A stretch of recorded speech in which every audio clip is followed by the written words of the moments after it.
খেলা হবে, বিকাশ হবে।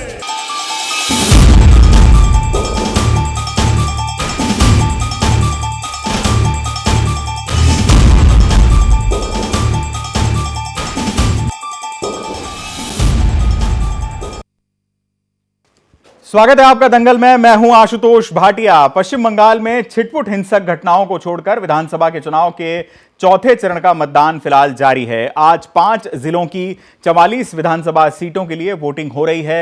वहीं कूच बिहार की घटना को लेकर तृणमूल कांग्रेस के प्रतिनिधिमंडल ने कोलकाता में चुनाव आयोग से मुलाकात की है और घटना के लिए जिम्मेदार लोगों पर सख्त कार्रवाई की मांग की है। तृणमूल कांग्रेस ने प्रधानमंत्री नरेंद्र मोदी के खिलाफ चुनाव आयोग में शिकायत की है। टीएमसी ने प्रधानमंत्री मोदी पर मतदान के दौरान उकसाने वाले बयान देने का आरोप लगाया है। टीएमसी ने आरोप लगाया है कि चुनाव में और भी मौतें हो सकती हैं। इस बीच बीजेपी के प्रतिनिधिमंडल ने भी कूच बिहार की घटना को लेकर कोलकाता में चुनाव आयोग से मुलाकात की। बीजेपी का कहना है कि सुरक्षा बलों को घेरा गया। आपको बता दें कि कूच बिहार में मतदान के दौरान बीजेपी और तृणमूल कांग्रेस के नेताओं के बीच झड़प के बाद उग्र भीड़ ने होमगार्ड के जवान को पीट दिया। इस दौरान अपनी सुरक्षा के लिए सुरक्षा बलों ने भी गोली चलाई, जिसमें 4 लोगों की दुखद मौत हो गई। चुनाव आयोग ने इस पूरे मामले पर रिपोर्ट मांगी है। इस घटना के बाद अब मुख्यमंत्री ममता बनर्जी रविवार को कूच बिहार जाएंगी। ममता बनर्जी ने कूच बिहार के सीतलकुची में गोलीबारी को लेकर केंद्रीय गृह मंत्री का इस्तीफा मांगा है। साथ ही सीआरपीएफ पर मतदाताओं पर गोलियां चलाने का आरोप भी लगाया है। उधर प्रधानमंत्री नरेंद्र मोदी ने भी इस घटना की निंदा की और तृणमूल कांग्रेस पर निशाना साधा।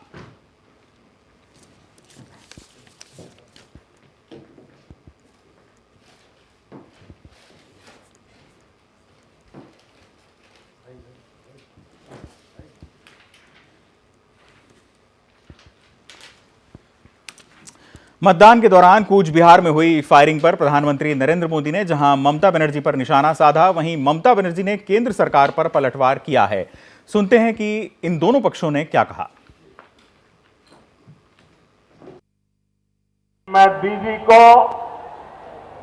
टीएमसी को, उनके गुंडों को साफ साफ कह देना चाहता हूं,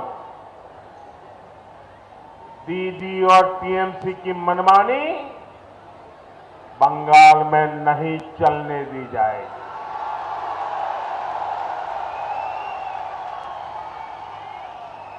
मेरा चुनाव आयोग से आग्रह है कि कूच बिहार में जो हुआ उसके दोषियों पर सख्त से सख्त कार्रवाई हो। और दीदी,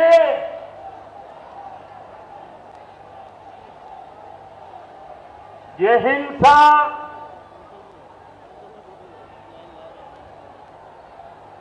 लोगों को सुरक्षा बलों पर आक्रमण करने के लिए उकसाने के तरीके, चुनाव प्रक्रिया में रोड़े अटकाने के तरीके, दीदी आपको नहीं बचा पाएंगे। सीआरपीएफ गुলি চালিয়ে আজকে 4 জন মানুষকে মেরে দিয়েছে শীতলকুচিতে। আমি প্রথম দিন থেকে বলে আসছি, সকালেও একজন মারা গেছে, 5 জন। আমি বারবার বলে আসছি সিআরপিএফ আমার শত্রু নয়, কিন্তু হোম মিনিস্টারের কথায় যে চক্রান্ত চলছে আজকে প্রমাণ হয়ে গেছে যে আজকে 4 জনকে গুলি করে মেরে দিয়েছে সিআরপিএফ, যারা লাইনে দাঁড়িয়ে ছিল ভোটাররা। এত উদ্ধত্ত হয় কোথা থেকে, এত অত্যাচার আসে কোথা থেকে? বিজেপি জানে বিজেপি হেরে গেছে এবং হেরে গেছে বলে এখন ভোটারদের গুলি করে মারছে, কর্মীদের গুলি করে মারছে, লজ্জাও করে না। ममता बनर्जी का ये जो बयान आपने देखा वो थोड़ी देर पहले का है और इस वक्त ममता बनर्जी क्या कह रहे हैं, आइए सीधे चलते हैं।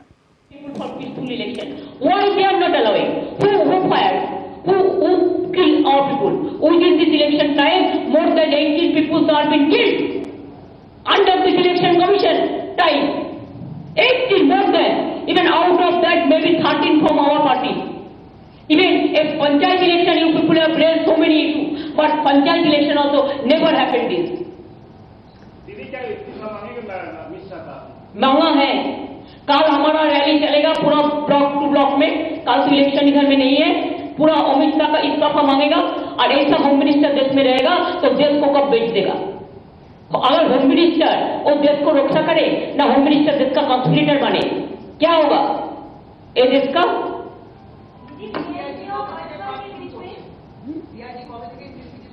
না না, আমি বলছি আমার ইচ্ছে সিআইডি করুক, তার কারণ আমি চাই না এভিডেন্স নষ্ট হোক। এখানে কিন্তু অনেকে ছবি তুলেছিল, তাদের আমি শুনেছি ফোন থেকে ডিলিট করে দেওয়া হয়েছে ফোর্সফুলি ডেকে ডেকে। সুতরাং আমি চাই এভিডেন্স থাক, মানুষগুলো বিচার পাক। আমার হাতে আসলে আমি সিআইডি এনকোয়ারি করবো। হ্যাঁ,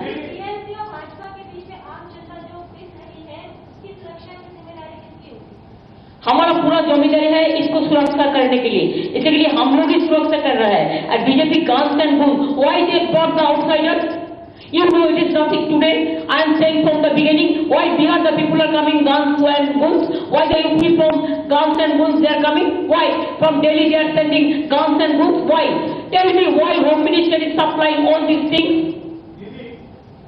রাষ্ট্রপতি অনেক আগে ঘোষণা করেছিলেন উনি প্রশাসনিক সাংবিধানিক পদ থেকে রাষ্ট্রের নিরাপদ এবং শান্তিপূর্ণ নির্বাচন দিতে দায়বদ্ধ। আজকে যখন একের পর এক ঘটনা ঘটছে, রাজ্যপালের ভূমিকা নিয়ে আপনি কি করছেন? No comments. I think he has not tweeted anything. Let us watch. He is the man, he gave tweet within a second. But sometimes maybe. दीदी, आज की जो घटना घटी है, क्या आपको लगता है कि एक वर्ग के लोगों को डराने के लिए इस तरह की घटना को इल्जाम? डराने के लिए कोई बात नहीं, ऐसा डरा के वोट आप कभी काबू नहीं कर सकता है। India is a democratic country, it is not the dictatorship country like Pakistan or the other place. It is a democratic country, and we want democracy should be in a well manner, and election commission must run the election with proper manner. Why the retired officer will run the election? And whatever the incident happened, all election commission appointed the people.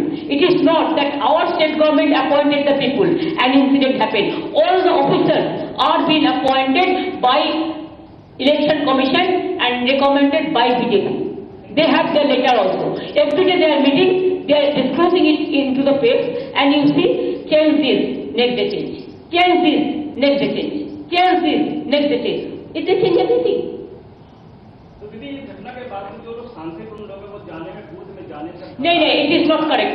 All लोगों ने जाएगा। एक second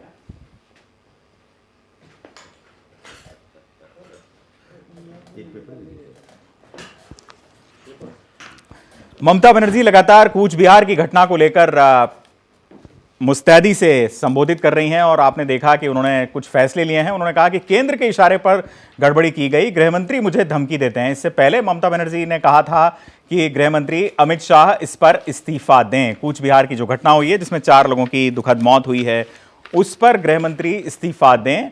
और अब ममता ने उससे भी बड़ा आरोप लगाया है और कहा है कि केंद्र के इशारे पर यह गड़बड़ी की गई है।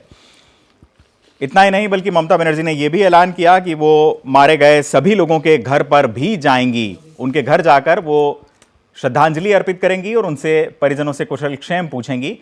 जो लोग मारे गए हैं उनके घरों पर कोहराम मचा हुआ है, उनका रो रो कर बुरा हाल है, क्योंकि कोई भी ये एक्सपेक्ट नहीं करता कि लोकतंत्र के सबसे बड़े पर्व में सम्मिलित होने की इतनी बड़ी सजा उनको भुगतनी पड़ेगी कि अपनी जान से ही हाथ धोना पड़े, जैसा कि कूच बिहार में हुआ है। कूच बिहार की घटना वाकई बेहद दुखद है और निश्चित रूप से इसके लिए जिम्मेदार लोगों को सजा मिलनी चाहिए। क्या वाकई में ऐसा कोई अटेम्प्ट हुआ था जिसके तहत उकसावे की कार्रवाई की गई हो और यह कहा गया हो कि सेंट्रल पैरामिलिट्री फोर्सेस का घेराव किया जाना चाहिए? और क्या सेंट्रल पैरामिलिट्री फोर्सेस के पास इसके अलावा कोई विकल्प नहीं था? अगर 150 के लगभग लोगों की भीड़ ने उन्हें घेर लिया और जद्दोजहद वहां पर हुई, बूथ के अंदर घुसने की कोशिश की, तो इसके अलावा क्या कोई विकल्प नहीं हो सकता था कि आप गोलियां चलाएं? हवा में गोली चलाने का विकल्प होता है, पैरों पर, जमीन पर गोली चलाने का विकल्प होता है। ये सारे मसले ऐसे हैं जिनका जवाब चाहिए और रिपोर्ट इलेक्शन कमीशन ने मांगी है। देखते हैं उस रिपोर्ट में स्थानीय जो अधिकारी हैं वो इलेक्शन कमीशन को क्या कहते हैं। बहरहाल मामले ने राजनीतिक तूल पकड़ लिया है। कूच बिहार की घटना के लिए ममता बनर्जी सीधे तौर पर केंद्र सरकार को जिम्मेदार ठहरा रही हैं। न सिर्फ एक चूक के लिए जिम्मेदार ठहरा रही हैं बल्कि यह भी कह रही हैं कि उनके इशारे पर यह घटनाक्रम घटा है, यानी कूच बिहार में गोली चलाने की घटना के पीछे केंद्र सरकार का हाथ है और इसके लिए उन्होंने गृहमंत्री अमित शाह का इस्तीफा मांगा है। तो ये सारी सियासत चौथे दौर के साथ पश्चिम बंगाल में हो रही है और इसी पर चर्चा करने के लिए हमारे साथ स्टूडियो में खास मेहमान भी जुड़ चुके हैं। हमारे साथ संजय सिंह हैं, बीजेपी के वरिष्ठ नेता हैं। कांग्रेस के नेता संजय गुप्ता भी हमारे साथ जुड़े हैं। तृणमूल कांग्रेस के प्रवक्ता डॉक्टर पांडे हमारे साथ जुड़ चुके हैं कोलकाता से। इसके अलावा वरिष्ठ पत्रकार आरबी उपाध्याय भी हमारे साथ हैं। साथ में हमारे वरिष्ठ सहयोगी भोगेंद्र पाठक भी हमारे साथ जुड़ चुके हैं। आप सभी का स्टूडियो में बहुत बहुत स्वागत है। सबसे पहले मैं तृणमूल कांग्रेस के जो प्रवक्ता हैं उनका रुख करूंगा, डॉक्टर डीएस पांडे। पांडे जी, आपसे समझना चाहूंगा, यहां से आगे जब कूच बिहार में जो घटनाक्रम हुआ है उसको लेकर पार्टी की रीति नीति क्या होने जा रही है? सारा प्रणाम सर। जी सारा प्रणाम, बोलें। आज सवेरे से फ्री थे और मरीज कम देखे और टीवी चैनल पर ज्यादा बैठे रहे। मैं आपके ऊपर या किसी अन्य चैनल के ऊपर कोई भी आरोप नहीं लगाता, मेरी बातों का बुरा न मानिएगा, लेकिन क्या कारण है कि ममता बनर्जी एक स्टार प्रचारक अपनी पार्टी हमारी टीएमसी पार्टी की है और वहीं पर चाहे वो अमित शाह जी हो और चाहे हमारे माननीय प्रधानमंत्री, लोकप्रिय प्रधानमंत्री माननीय मोदी जी हो, उनके भाषणों को आप जब से लाइव शुरू होता है तब से लेकर के 44 मिनट का हो या 46 मिनट का हो, लगातार एक एक शब्द आप दिखाते हैं, जनसभा दिखाते हैं, जनसैलाब दिखाते हैं, लेकिन क्या किसी भी चैनल ने ममता बनर्जी के कहे हुए शब्दों को या ममता बनर्जी क्या संबोधित कर रही हैं अपनी जनता को या उनकी जनसभा में कितनी भीड़ आ रही है, क्या किसी चैनल ने आज तक दिखाया? नहीं, डॉक्टर पांडे, यहां पर आपकी बात का मैं खंडन करना चाहूंगा, क्योंकि आपसे रिएक्शन लेने से ठीक पहले हम ममता बनर्जी को ही लाइव दिखा रहे थे कि वो क्या कह रही हैं।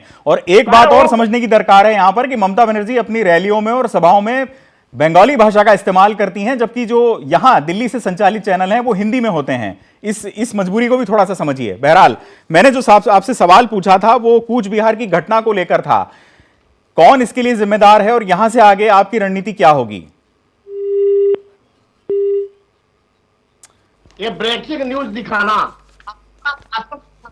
दोनों में अंतर होता है। आप एक ही का दिखाएंगे, हमारे खाना चाहिए। अरे आप सवाल का जवाब दीजिए ना, आप टीवी चैनल पर उपदेश मत दीजिए। जो आपने बिहार में हिंसा हुई है, 4 लोग मारे गए हैं, गोली मार। पांडे जी आपका जवाब मैं जरूर लूंगा। थोड़ी सी आपके ऑडियो में परेशानी हुई है, सिग्नल में, आपके पास तुरंत लौटूंगा मैं। इस बीच मैं अपने सहयोगी वरिष्ठ सहयोगी भोगेंद्र पाठक का रुख करना चाहूंगा। भोगेंद्र जी, क्या आप भी पाते हैं इस तरह का कोई किसी किस्म का कोई बायस आप पाते हैं जिसका जिक्र यहाँ पर डॉक्टर पांडे कर रहे हैं? देखिए, ऐसा तो कुछ है नहीं। हम पत्रकार हैं, टीवी चैनल्स का काम है सत्य दिखाना। अब किसी भी पार्टी को संतुष्टि तो होती नहीं, आप कितना भी दिखा लें वो कहेंगे हमें नहीं दिखाते। अब देखिए, अभी हम लोग ममता दीदी को दिखा रहे थे, सुना रहे थे, लेकिन आरोप तो टीवी चैनल पे वो ज़्यादा लगाते हैं जो मत पाने में पीछे होते हैं, है ना। और टीएमसी की स्थिति लगभग वही है, इसलिए कि जितने दम खम के साथ उसको लड़ना चाहिए था, विकास की राजनीति करनी चाहिए थी, वो नहीं कर पाई है। देखिए, पश्चिम बंगाल में क्या स्थिति है, माने बंगाल के लिए स्वर्ण काल लाने की बात कौन कर रहा है? बीजेपी कर रही है। प्रधानमंत्री मोदी कहें या बीजेपी पार्टी कहें या उन लोगों को कहें जो बंगाल में परिवर्तन चाहते हैं, वो बंगाल के लिए स्वर्ण काल की बात करते हैं। अब जो तुष्टीकरण, टीएमसी ने जो तुष्टीकरण का काम किया और फिर संतुष्टीकरण, तो उसमें क्या हुआ, हिंदू बंगाल के लिए स्वर्ण काल चाहने वाले, विकास और राष्ट्रवाद, ये जो 4 मुद्दे हैं, ये लोगों के जहन में, लोगों के मन मस्तिष्क में ये 4 बातें बैठ गई हैं और इसी को ध्यान में रखकर मतदाता मतदान केंद्रों पे जा रहे हैं और मतदान कर रहे हैं। टीएमसी पिछड़ती नजर आ रही है। बीजेपी को अपने वायदों को पूरा करना होगा, पहले तो जीतना, उसके लिए 3 मई और दीदी गई, ये बात कितनी सच होती है ये देखना है। और वादों पे अगर बीजेपी खड़ी उतरती है तभी उसको उसका भविष्य आगे अच्छा होगा। लेकिन फिलहाल जो अभी 4 चरण के जो मतदान बाकी है, उसके लिए अभी भी वक्त है कि टीएमसी अपनी बातों को दुर्योधन दुशासन से हटकर प्रधानमंत्री को बांधो और मारो और पीटो ये कहने के बजाय विकास की बात करें। चलिए, मैं पांडे जी का एक बार रुख करूंगा। पांडे जी, आपकी ऑडियो में थोड़ी सी परेशानी थी, आपसे एक बार फिर से पूछना चाहूंगा कि कूच बिहार की घटना के लिए जो लोग जिम्मेदार हैं उनके लिए आपने सीधे तौर पर अमित शाह के इस्तीफे की बात की है, यहां से आगे पार्टी की रणनीति क्या होगी? सर, इसके आगे की पार्टी की रणनीति तो हमारी ममता बनर्जी तय करेंगी, लेकिन जो ये साफ साफ चीजें हैं कि सीआरपीएफ वहां लगी है, लेकिन सीआरपीएफ निष्पक्ष चुनाव कराने के लिए लगी है। और अगर वहां पर हम किसी भी हिंसा का खंडन कर रहे हैं कि निंदा कर रहे हैं, नहीं, पहली बात तो मैं ये स्पष्ट कर दूं, पांडे जी एक मिनट, पहली बात मैं ये स्पष्ट कर दूं कि वहां पर सीआरपीएफ है ही नहीं और सीआरपीएफ से इसका तो कोई लेना देना ही नहीं है। शायद आप केंद्रीय सुरक्षा बलों को सबको सीआरपीएफ नाम से संबोधित कर रहे हैं, वहां पर सीआईएसएफ है, केंद्रीय औद्योगिक सुरक्षा बल। खैर ठीक है सर, मैं आपकी बात मान लिया, सीआईएसएफ है। सीआईएसएफ जो केंद्रीय बल है वो जो वहां पर लगी है निष्पक्ष चुनाव कराने के लिए लगी है। अगर हम तो एक तो पहले इस पूरे चुनावी हिंसा का जितना भी निंदा हो सकता है हम कर रहे हैं और सबको करनी चाहिए। लोकतंत्र में ये चीजें लागू नहीं होती हैं और नहीं करना चाहिए किसी को भी, और उसका वो पटाक्षेप होना चाहिए कि ये कौन किया, पहला चीज। और अगर सीआईएसएफ की ड्यूटी बनती थी कि अगर वहाँ हिंसा की झड़प हो रही है तो सीधे गोली मारना नहीं जाता है, आप उनको धमकाए होते, हवा में गोली मारे होते, पैर में गोली मारे होते। ये सीआईएसएफ की गलती है, ये उनको किसने डायरेक्शन दिया था ये करने के लिए हिंसा? और वो जो लोग हैं वो चिन्हित किए जाने चाहिए कि वो बीजेपी के लोग हैं कि वो टीएमसी के लोग हैं। चलिए सर, मैं एक चीज और बताऊं, मैं आपको सर याद होगा, हमारे पैनल में जितने लोग भी बैठे हैं सबको याद होगा कि पुराने जमाने में जब बैलेट से चुनाव होता था, बैलेट से चुनाव होने पर कुछ बाहरी लोग गांव में आ जाते थे और वो बाहरी लोग जो है चुनाव को प्रभावित करते थे। अब चुनाव में प्रभावित इस तरीके से करते थे कि बैलेट बॉक्स उठा करके चले जाते थे। उस समय गांव वालों को ये नहीं समझ में आता था कि आखिर इस बैलेट पेपर को ले कौन गया। चलिए, मैं लौटूंगा आपके पास पांडे जी। इस बीच हम संजय गुप्ता जी का रिएक्शन में लेना चाहूंगा, कांग्रेस के नेता हैं। संजय जी, आपको क्या लगता है कूच बिहार की घटना को तृणमूल कांग्रेस सीधे सीधे केंद्र सरकार की साजिश के रूप में पेश कर रही है, इस पर कांग्रेस का क्या स्टेटमेंट है? देखिए, बहुत ही दुर्भाग्यपूर्ण है जिस तरह की एक हिंसात्मक वातावरण जब से बंगाल में चुनाव शुरू हुआ, दोनों ही पार्टियां, चाहे वो प्रदेश के अंदर सरकार हो चाहे केंद्र में सरकार हो, जिनकी जिम्मेवारी सीधे तौर पे बनती है, वो अपने अपने तरीके से इस चुनाव के अंदर पूरी ताकत लगा करके हिंसा का प्रयोग कर रहे हैं। मैं समझता हूँ ये अपने आप में बहुत दुर्भाग्यपूर्ण है। और दूसरी चीज़ ये है कि इसके अंदर देखिए कि जिस तरह से प्रश्न मेरे मित्र भी तृणमूल कांग्रेस के उठा रहे थे कि सीआईएसएफ की बात उन्होंने की, तो मैं समझता हूँ कि ये जितना भी अतिवाद है जिसके अंदर बहुत इतनी आवश्यकता नहीं थी, मैं समझता हूँ कहीं अगर सेंसिटिव होता तो प्रयोग करते। आज उन पे आज सीआईएसएफ के ऊपर प्रश्न उठ रहे हैं, कहीं लोकल पुलिस के ऊपर प्रश्न उठ रहे हैं, कहीं वहाँ की जो दोनों का कैडर है दोनों पार्टीज का, चाहे वो तृणमूल कांग्रेस का हो चाहे भारतीय जनता पार्टी का हो, किस तरीके से प्रश्न चिन्ह आज उठाए जा रहे हैं। तो मैं ये कहना चाहता हूँ कि चुनाव से अंदर इस तरह का हिंसा का प्रयोग हो जाना ये दर्शाता है कि किस तरह से भारतीय जनता पार्टी और वहाँ की जो लोकल पार्टी चुनाव जीती हुई है तृणमूल, किस तरह से सत्ता को प्राप्त करना चाहती है। तो आज समझने की बात यह है कि वहाँ विकास का मुद्दा गौण है। आज दोनों ही पार्टियों पे अगर आप बात कर ले, मैं मुद्दों पे दोबारा कहें तो मैं चर्चा भी कर लूँ, उन मुद्दों के ऊपर जवाब देना नहीं चाहता संजय जी कि ये स्वतः स्फूर्त अपने आप में एक घटना वहां हो गई, अचानक से कोई लॉ एंड ऑर्डर सिचुएशन पैदा हुई और सीआईएसएफ ने गोली चला दी, आप इसको इसी रूप में लेते हैं या फिर आपको भी ममता बनर्जी की इस बात में कोई दम नजर आता है कि ये तो प्री प्लान्ड? नहीं, देखिए ये कोई आज एक सिंगल घटना नहीं है। जिस तरह से आप देखिए और स्टेट्स के अंदर भी चुनाव हो रहे हैं, किस तरह से भारतीय जनता पार्टी का रवैया किसी भी तरह से सत्ता हासिल करने का है, ये तो जग जाहिर है और किसी भी हद तक निम्नतम स्तर तक वो जाने को तैयार हैं। और मैं तो कहता हूँ अपने आप के जितना देश का इतिहास रहा है, लोकतांत्रिक इतिहास रहा है, जो हमारे मूल्य रहे हैं, किस तरह से आज उसका ह्रास हो रहा है, आज इस पर बात करनी पड़ेगी। ये चिंताजनक है। और सीआईएसएफ जैसे संगठन का प्रयोग हम चुनाव के दौरान हिंसा के अंदर करते हैं तो मैं समझता हूँ इससे ज़्यादा शर्मनाक कुछ हो नहीं सकता है। यानी केंद्र को आप जिम्मेदार मानते हैं? जरूर जरूर, बिल्कुल मानना चाहते हैं। संजय सिंह जी, क्या और कोई तरीका नहीं हो सकता था इस विवाद से निपटने का? वहाँ जिस तरह के हालात पैदा हुए, हम ये डिस्कस कर रहे हैं इतने सारे इश्यूज की, गोलियां चलाने का जो तरीका होता है वो सीधे लोगों पर नहीं चलाई जाती, वो हवा में भी चलाई जाती है, वो पैरों पर चलाई जाती है। 4 लोगों की मौत, वो भी चुनाव के अंदर। देखिए वहां पर स्थिति परिस्थिति क्या थी, माहौल कैसा बना और कैसे सीआईएसएफ को एक जिम्मेदार संस्था है, एक जिम्मेदार एक अपना सुरक्षा बल है, सिक्योरिटी सेंट्रल का अपना इंडस्ट्रियल सिक्योरिटी फोर्स है वो, और वो किस हालात और परिस्थिति का सामना करते हुए वहाँ गोली चली, उसको ना हम यहाँ से देख पाएंगे ना आप देख पाएंगे। लेकिन इतना बात तो हम जरूर कहना चाहेंगे कि जो ममता जी के व्यवहार को अगर आप पूरा स्टडी करें, अभी वो अपने पब्लिक को कह रही थी कि सीआरपीएफ अमर शत्रु नहीं, लेकिन जो सीआरपीएफ को भेजा है वो हमारा शत्रु है, इसीलिए हमको सीआरपीएफ को जवाब देना है। वो बंगाली में बोल रही थी, जो थोड़ा बहुत मैं हिंदी में समझ पाया। जी जी। वो किसी न किसी तरीके से वहां के जो लोकल नागरिक हैं उसके अंदर एक ज्वाला जगाने की और सीआरपीएफ के खिलाफ या सीआईएसएफ के खिलाफ एक माहौल बना के वहां पर एक आक्रांत व्यवहार को प्रदर्शित करने का काम करता है। सच पूछिए तो बंगाल में पिछले 10 साल में एक प्रयोग हुआ है।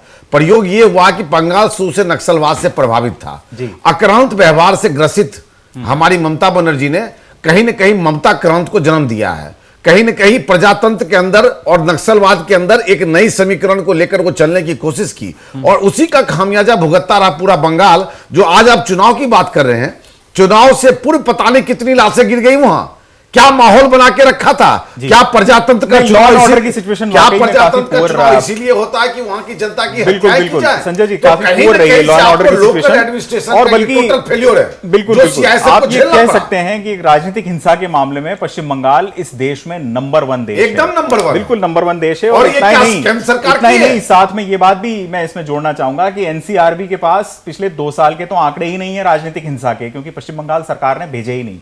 इससे पहले के स्टेट आंकड़ों को अगर देखें तो चाहे जो भी पॉलिटिकल ब्लॉक्स वहां पर रहे, चाहे लेफ्ट और टीएमसी रहे या फिर अब टीएमसी और बीजेपी हैं, दोनों दलों के पास अपने अपने ऐसे कार्यकर्ताओं की सूची है जो कि चुनावी हिंसा में मारे गए या राजनीतिक हिंसा में मारे गए। हमारे साथ आरबी उपाध्याय हैं, वरिष्ठ पत्रकार हमारे साथ जुड़ चुके हैं। उपाध्याय जी, मैं आपसे ये जानना चाहूंगा कि कूच बिहार में जो आज जो घटना हुई है, पश्चिम बंगाल के विधानसभा चुनाव पर इस एपिसोड का क्या असर आप पड़ता हुआ देखते हैं? देखिए, पहली बात तो जो घटना है वो निंदनीय है और लोकतंत्र के पर्व में कलंक, एक काला धब्बा देखा जाना चाहिए। हिंसा का जो माहौल आप देखेंगे बंगाल में, कोई आज नहीं, पीछे का इतिहास देख लीजिए, वो रहा है। और उस इतिहास में आप देखेंगे कि कार्यकर्ता पता नहीं क्यों एक दूसरे के खून बहाने में या खून पर आमादा हो जाते हैं। ये राज्य सरकार की भी जिम्मेदारी है और चुनाव आयोग की भी, कि इस तरह की घटनाओं की पुनरावृत्ति ना हो। मान लीजिए ठीक है, लेफ्ट के पीरियड में होती थी तो फिर बंद हो जानी चाहिए, फिर भी हो रही हैं और आज भी हो रही हैं। तो सबसे पहले वहाँ जिस तरीके से सेंट्रल फोर्सेस भेजी गई थी, तो हम ये उम्मीद करते थे कि भी इस बार शायद इस तरह की हिंसा देखने को नहीं मिलेगी। लेकिन किन परिस्थितियों में, देखिए मैं वही कहूँगा कि सीआईएसएफ भी एक जिम्मेदार बल है और समय समय पर देश के विभिन्न हिस्सों में भेजा जाता है और अपना जो उसका क्षेत्र होता है वहाँ वो जिम्मेदारी के साथ काम करता है। विधानसभा चुनाव पर इसका क्या फर्क पड़ता हुआ देखते हैं आप? देखिए, अपने अपने तरीके से दोनों पार्टियां उसको नैरेटिव सेट करने की कोशिश करेंगी। टीएमसी ने जिस तरीके से आज आप ममता जी का भाषण देख रहे थे कि वो खुद चाहती हैं कि भी किसी भी तरीके से हिंसा हो। देखिए, हिंसा एक तरफ से नहीं होगी, हिंसा लगभग जब आप दोनों तरफ से जवाब होगा तो उस तरह की हिंसा के आसार बनते हैं। तो वो ये चाहती हैं, अगर वो ये नहीं चाहती तो उन्हें समझाना चाहिए कि भी जब लोग घेर लेंगे तो आप बात। संजय गुप्ता जी, यहाँ पर ये कहा जा रहा है संजय गुप्ता जी कि ममता बनर्जी की तरफ से एक सस्टेन्ड कैंपेन शुरू किया गया जिसमें जो केंद्रीय सुरक्षा बल हैं उनके खिलाफ माहौल तैयार किया गया, वातावरण तैयार किया गया, और ये तक दावा किया गया है कि उन्होंने ये कहा है कि साहब इनका घेराव कीजिए और उसी की परिणति ये हो सकती है। आपको लगता है कि इस आरोप में सच्चाई है? देखिए, मैं ये कहना चाहता हूँ कि जब स्टेट के भी उपाध्याय साहब कह रहे थे, बहुत वरिष्ठ हमारे पत्रकार हैं, उन्होंने बताया कि स्टेट की जिम्मेवारी सीधे तौर पे बनती है कि वहाँ पे चुनाव शांतिपूर्ण तरीके से हों। तो क्या ज़रूरत पड़ती है कि सीआईएसएफ जैसी संस्थाओं का इस तरीके से और इतने बड़े पैमाने के ऊपर वहाँ प्रयोग किया जाए? ऐसा खतरा क्यों है? और दूसरी बात, यदि खतरा था तो भारतीय जनता पार्टी की जो केंद्र की सरकार है, क्या उसकी जिम्मेवारी नहीं बनती थी कि इस चुनाव से पहले, जब चुनाव घोषित किए गए उससे पहले ये वहाँ की स्थिति को समझना चाहिए था कि वहाँ यदि अगर मामला तनावपूर्ण है या वहाँ ठीक नहीं है, शांतिपूर्ण तरीके से अगर चुनाव होने में अगर दिक्कत महसूस कर रहे थे तो उनको उसके अंदर पहले कदम उठाना चाहिए। और मैं तो आगे बढ़ के कहूँगा कि अगर उन्हें विश्वास नहीं था कि वहाँ की जो चुनी हुई सरकार है कि वो ठीक से चुनाव करवा पाएगी, तो उन्हें बर्खास्त कर देना चाहिए था, उनके खिलाफ एक्शन ले लेना चाहिए था। मैं समझता हूँ लोकतंत्र में ज़्यादा बेहतर वो होता। मगर जिस तरह का आज हम सिनेरियो देख रहे हैं, आपको एक बार पीछे जाना पड़ेगा, आपको जाना पड़ेगा उस सीन के ऊपर कि जब प्रदेश की चुनी हुई मुख्यमंत्री अगर भाषण देना शुरू करती है तो किस तरह से धार्मिक नारे लगा करके उनके भाषण को अवरुद्ध कर दिया जाता है प्रधानमंत्री की मौजूदगी के अंदर। ये आपने सीन वहाँ बंगाल में देखे हैं। मैं किसी ममता जी का इसके अंदर पक्ष नहीं ले रहा हूँ, मगर मैं बात कर रहा हूँ लोकतांत्रिक मूल्यों की। और इस बात को भी हमें समझना पड़ेगा कि कितनी आतुरता इन भारतीय जनता पार्टी के लोगों के अंदर है इस देश के अंदर किसी भी तरीके से सत्ता प्राप्त करने के लिए। पहले तो ये बताते हैं कि फला इतने में से 200 सीटें तो हम जीत ही गए हैं। संजय जी का जवाब लेते हैं। संजय सिंह जी। जी देखिए, संजय गुप्ता जी का अपना विचार है जो उन्होंने रखा है। मैं समझता हूं कि जब से चुनाव शुरू हुआ उसके पूर्व से ही बाहरी गुंडे कहना, दुर्योधन, दुशासन, पता नहीं कैसे कैसे शब्दों का प्रयोग अपने देश के प्रधानमंत्री के लिए करना या गृह मंत्री के लिए करना, एक तरीके से बीज बोया जा रहा था नक्सल मिजाज का। और अब उसके बाद आपने सीआरपीएफ, सीआईएसएफ, इन सब के फौज के खिलाफ बोलना शुरू किया, तो लोगों ने वहां के जो देखिए कार्यकर्ता बंदूक वहीं उठाता है जहां बेरोजगारी चरम सीमा पे होती है, जहां इंसान के पास कोई काम नहीं होता है, तो आप उसको ब्रेन वॉश करके उसके हाथ से कलम हटा के उसके हाथ में बंदूक देते हो। ये एक मानसिकता होती है नक्सल प्रभावित क्षेत्र में, आप इसको जाके समझ सकते हो। और यही चीज बंगाल में ममता बनर्जी ने पैदा किया। ममता बनर्जी अगर आज सब हर किसी कार्यकर्ता के हाथ में काम दी होती तो शायद कोई काम तलाश रहा होता, अगर बेरोजगार भी होता तो वो काम तलाशता। वो पार्टी के लिए बम बंदूक लेके सामने सड़कों पे नहीं आता, सीआईएसएफ सीआरपीएफ से लड़ाई नहीं करता। तो कहीं न कहीं ममता बनर्जी की सरकार ने पूरे अपने 10 साल के जो इतने लंबे कार्यकाल में रही है उसमें इस चीज को नजरअंदाज करते हुए वहां के युवाओं को अपने लिए इस्तेमाल करने के लिए पांडे जी ये तो एक ब्रॉड बात हो गई कि पश्चिम बंगाल में ममता बनर्जी का शासनकाल कैसा रहा और युवा उसमें बेरोजगार हैं, उसके लिए केंद्र सरकार, राज्य सरकार ने कुछ किया या नहीं। लेकिन यहां पर एक जो मोटी बात निकलकर सामने आ रही है वो ये आरोप लग रहा है कि यहां पर ममता बनर्जी ने या तृणमूल कांग्रेस ने इस किस्म का माहौल तैयार किया जो कि केंद्रीय सुरक्षा बलों के खिलाफ हो, और इस तरह की अपीलें की गई कि इनका आप विरोध कीजिए। ये बीजेपी के एजेंट के तौर पर उनको पेश किया गया और उसी की परिणति है कि जनता इतनी ज्यादा आक्रोशित हुई कि सैकड़ों की भीड़ ने यहां पर सीआईएसएफ का घेराव करने की कोशिश की और उनको गोली चलानी पड़ी। देखिए सर, झूठ, फरेब, अब बोलापन, बड़बोलापन, तिलस्मी, सब्जबाग दिखाना इनकी आदत रही है बीजेपी के नेताओं की। जहां तक ममता बनर्जी के सीआईएसएफ के जवानों को घेरने की बात आप पूछ रहे हैं, उसमें सर आपको याद होगा जब ये पता चला था कि सीआईएसएफ के कुछ लोग बीजेपी के कार्यकर्ताओं के साथ मिलके जो बाहर से गए हुए हैं, जिनको उनके साथ मिलकर के टीएमसी के घर घर जाकर के जान रहे हैं कि ये पांडे जी पाकिस्तान से आए हुए हैं का है, तो वो बाहर कहां से आए हुए पहले इसको तो क्लियर कर दीजिए। साथ लगे हुए थे देश के अंदर क्यों विभाजन मानसिकता लेके चलते हैं आप? जो है सर संजय जी, हमने कुछ नहीं बोला। देश के अंदर विभाजन मानसिकता लेके क्यों चलते हैं? बार बार बाहर से आए हुए लोग, क्या हिंदुस्तान के लोग क्या बाहर के लोग हो गए? पाकिस्तान और बांग्लादेश से आए थे सब। सुन तो लीजिए, हम आपके रोहिंग्या मुसलमान पूछा था वहां पे। अरे मेरी बात तो सुनिए, आप सुनेंगे भी नहीं। जी बताइए पांडे जी। ये सर संजय जी से कहिए कि जरा धैर्य पूर्वक सुने। जी बताएं, आप बताएं। कहा कि चुनाव आयोग ये प्रमाण मांगेगा कि सीआईएसएफ के लोग बीजेपी के साथ लग करके और हमारे मतदाताओं को वो मना कर रहे हैं कि आप बूथ पर नहीं जाएंगे। तो उन्होंने कहा कि अगर वो 2 हैं, 4 हैं, 6 हैं, तो आप भाई बहन अगल बगल के लोग, बहुत से लोग हो और घेर करके दिखाओ और उनकी फोटो लो और उसको तो दिखाओ कि ये सीआईएसएफ का आदमी बीजेपी के साथ लगा हुआ है। वो कहते हैं दीदी को अपने काम का, अपने पाई का हिसाब देना चाहिए। सर हिसाब कैसे दिया जाता है? हिसाब उन्होंने घर घर रिपोर्ट कार्ड छपवा करके जा करके दिया है। ये लोग केवल गाने में कम और बजाने में ज्यादा माहिर है। ये ढोल पीटते हैं केवल। उनका कहना है कि दीदी ने किसानों की कमर तोड़ दी।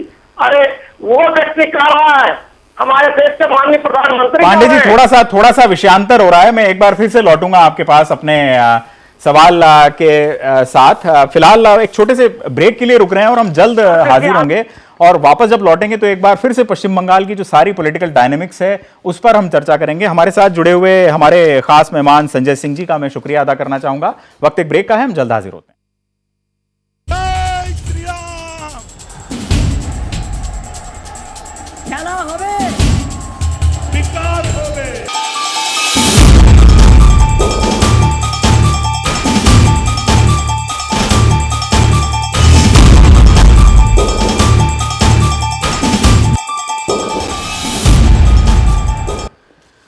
ब्रेक के बाद एक बार फिर दंगल में आपका स्वागत है। हम चर्चा कर रहे हैं पश्चिम बंगाल के संग्राम की। चौथे चरण का मतदान वहां पर हो रहा है और इस संग्राम के बीच अनेक घटनाएं हुई हैं। कूच बिहार की फायरिंग अपने आप में एक बड़ा मुद्दा बनी हुई है, जिस पर ममता बनर्जी ने अमित शाह का इस्तीफा मांगा है। कूच बिहार की घटना को लेकर गृह मंत्री अमित शाह पर उन्होंने निशाना साधा। उन्होंने कहा कि बीजेपी पश्चिम बंगाल में 70 सीट पर भी नहीं जीत पाएगी। कल हमारा रैली चलेगा पूरा ब्लॉक टू ब्लॉक में। कल तो इलेक्शन इधर में नहीं है। पूरा अमित शाह का इस्तीफा मांगेगा और ऐसा होम मिनिस्टर देश में रहेगा तो देश को कब बेच देगा। अगर होम मिनिस्टर वो देश को रक्षा करे ना होम मिनिस्टर देश का कॉन्फ्लिक्टर बने, क्या होगा ये देश का? हमारा पूरा जिम्मेदारी है इसको सुरक्षा करने के लिए, इसके लिए हम लोग ही सुरक्षा कर रहे हैं। और BJP goons and guns, why they brought the outsiders? You know it is nothing today.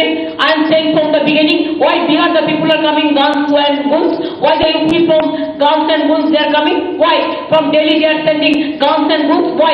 Tell me why Home Minister is supplying all these things? हम तो एस्ट्रोलॉजर नहीं है और हम अमित शाह का वहाँ पे मशीन में भी फोटो छुपा के नहीं रख दिया है। उन्होंने जो बोल सकता है हम नहीं बोल सकता है, लेकिन we are doing better and we will win the election. There is no apprehension about that. You forget that BJP will cross even 70. तो उन्होंने क्या करेगा? उसको क्या है जो बोलता है उसको मालूम है कुछ? देश को तो खत्म कर दिया। जो बोलते हैं जो करते हैं उसमें कोई ये है? वो तो सोचता है I am the greater super human being, super human. Gandhi ji से भी बड़ा हो गया। ये थी ममता बनर्जी जो कि बीजेपी पर निशाना साध रही हैं।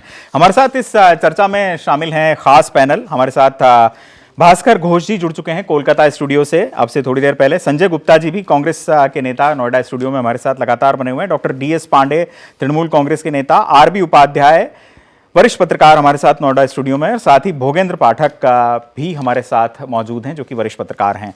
हम एक बार फिर से रुक करेंगे यहाँ पर डॉक्टर DS पांडे का। पांडे जी, ममता बनर्जी की जो रिएक्शन है उसी से हमने एक बार फिर ब्रेक के बाद शुरुआत की और आपने उनका बयान सुना। इससे पहले मैं जो जिक्र कर रहा था आपसे वो पोस्ट पोल अलायंस का था। कांग्रेस के जो नेता हैं वो यहाँ पर कह रहे हैं, अधीर रंजन जी भी कह रहे थे और स्टूडियो में संजय गुप्ता जी भी कह रहे हैं कि हमें कोई गुरेज नहीं है कि अगर जरूरत पड़ती है तो कट्टरपंथी ताकतों को सत्ता से पश्चिम बंगाल में दूर रखने के लिए हम TMC के साथ गठबंधन कर सकते हैं, यानी लेफ्ट कांग्रेस और TMC का गठबंधन हो सकता है। आपकी इस पर प्रतिक्रिया चाहूंगा। क्या आप भी इस स्थिति के लिए तैयार हैं?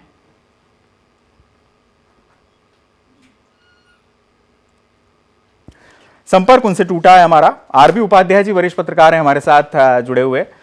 उपाध्याय जी, ये अपने आप में काफ़ी सिग्निफिकेंट डेवलपमेंट है और आप ऐसा मान सकते हैं कि ये एक चीज़ है जिसको आप अभी रूल आउट नहीं कर सकते और ये स्थिति पैदा हो सकती है। आप क्या कहेंगे? देखिए, राजनीति का जब से व्यवसायीकरण हुआ है और राजनीति का अपराधीकरण हुआ है, आंकड़े बताते हैं, इलेक्शन कमीशन भी बताता है, ये कोई झूठ नहीं है। तो देखिए, जहाँ व्यवसाय हो जाएगी राजनीति तो कोई किसी का दुश्मन नहीं है। जब बीजेपी वहाँ PDP के साथ सरकार बना सकती है तो भी TMC क्यों नहीं बना सकती? भी TMC को भी सत्ता तो चाहिए। TMC और लेफ्ट दोनों एक गठबंधन में। देखिए, यहाँ कोई विचारधारा का प्रश्न ही नहीं है।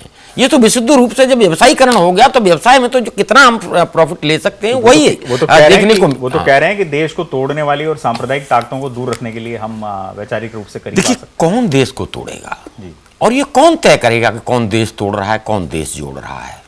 मैं तो बड़ा ताज्जुब होता है कि भी जनता की अदालत जहां इलेक्शन हो रहा है, वो सर्वोच्च अदालत है, वो फैसला देती है कि भी किसको सत्ता देनी है, किसको सत्ता नहीं देनी है, किसको जिताना है, किसको हराना है। लेकिन ये पॉलिटिकल लोग हैं, अपने आप तय कर देते हैं कि भी ये आ रहा है, ये जीत रहा है, तो भी इलेक्शन क्यों हो रहा है? जब पहले ही अधीर रंजन को अभी ये बयान देने की दरकार क्यों पड़ी? उन्होंने मिड ऑफ इलेक्शन में ये कहा कि अगर जरूरत पड़ी, जब कांग्रेस और लेफ्ट अपने आप में एक गठबंधन है और ये दावा कर रहा है कि हम ममता बनर्जी को हराकर सत्ता पर काबिज होंगे, तो ऐसी स्थिति में बीच में उनको ये स्टेटमेंट देने की दरकार क्यों पड़ी? देखिए, स्टेटमेंट न भी दें तो आपको दिख रहा जी। हाँ, दरअसल जो स्थितियां हैं उसमें तो साफ दिख रहा है उनकी बातों से कि टीएमसी को बहुमत मिलने की उम्मीद नहीं है। तो जो कमी आएगी उसकी पूर्ति वो करेंगे।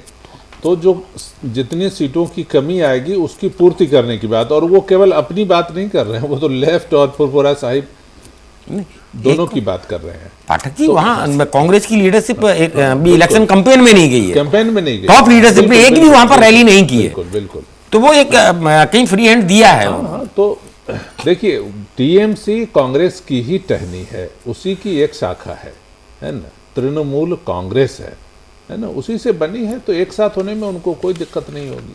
चलिए, यहाँ पर ये एक महत्वपूर्ण स्थिति है। हमारे साथ थोड़ी देर में तृणमूल कांग्रेस के जो हमारे मेहमान हैं डॉक्टर DS पांडे, वो जुड़ चुके हैं, उनसे एक बार फिर बात कर लेते हैं। पांडे जी, आपसे यही मैं पूछना चाह रहा था कि टीएमसी, लेफ्ट और कांग्रेस, क्या इनका गठबंधन अगर जरूरत पड़े तो एक पोस्ट पोल सिचुएशन के रूप में सामने आ सकता है पश्चिम बंगाल में, जैसी की बात अधीर रंजन ने कही है? आप के दरवाजे इस के लिए खुले हुए हैं? सर, अभी तो प्री पोल में हम बढ़त बढ़ाए हुए हैं और हमारी सरकार बनेगी, और अगर जरूरत पड़ेगी तो हम बिल्कुल बीजेपी को रोकने के लिए टीएमसी जो है जाएगी, लेफ्ट और कांग्रेस का साथ लेगी। नहीं, लेकिन नहीं तो लेकिन आइडियोलॉजिकली तो आप बीजेपी के भी विरोधी हैं, तो लेफ्ट के भी तो विरोधी हैं साहब, लेफ्ट के तो खासतौर से विरोधी हैं आप। सबसे पहला मुद्दा हमारा यह है कि हम किसी भी तरीके से बीजेपी को रोकेंगे।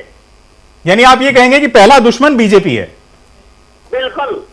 और इसके बाद लेफ्ट और बाकी फोर्सेस का नंबर आता है? बाकी की बात में देखेंगे, बाकी की बात में देखेंगे। राजनीति की राह हमेशा सरपीली चलती है, केवल गोल सीधे होती है। चलिए, यहां पर हमेशा हम ये कहते रहे कि एक थर्ड फ्रंट की राह में केंद्र के स्तर पर बाधा ये रही है कि जिस गठबंधन में AIADMK होगी उसमें DMK नहीं होगी, जिस गठबंधन में BSP होगी उसमें SP नहीं होगी, जिस गठबंधन में नेशनल कॉन्फ्रेंस होगी उसमें PDP नहीं होगी, जिस गठबंधन में TMC होगी उसमें लेफ्ट नहीं होगा। लेकिन ये स्थिति अब बदल रही है प्रधानमंत्री नरेंद्र मोदी के इस रथ को रोकने के लिए। ये कहा जा सकता है आप भोगेंद्र जी कि ये जो सिचुएशन है ये केंद्र की राजनीति को भी प्रभावित कर सकती है आने वाले दिनों में? देखिए, सत्ता की राजनीति है और बीजेपी निश्चित रूप से काफ़ी सशक्त पार्टी के रूप में भी पूरे देश में है। इसको रोकने की तो स्वाभाविक है, कोशिश करेंगे ही ये लोग, सब एक हो जाएंगे, ये स्वाभाविक है और होना भी पड़ेगा अगर ऐसी स्थितियां आएंगी तो। और जो अधीर रंजन चौधरी बोल रहे हैं वो ये है कि अगर कमी हुई तो वो उसको पूरा करेंगे, अगर उनकी उस तरह की स्थिति रहेगी तो।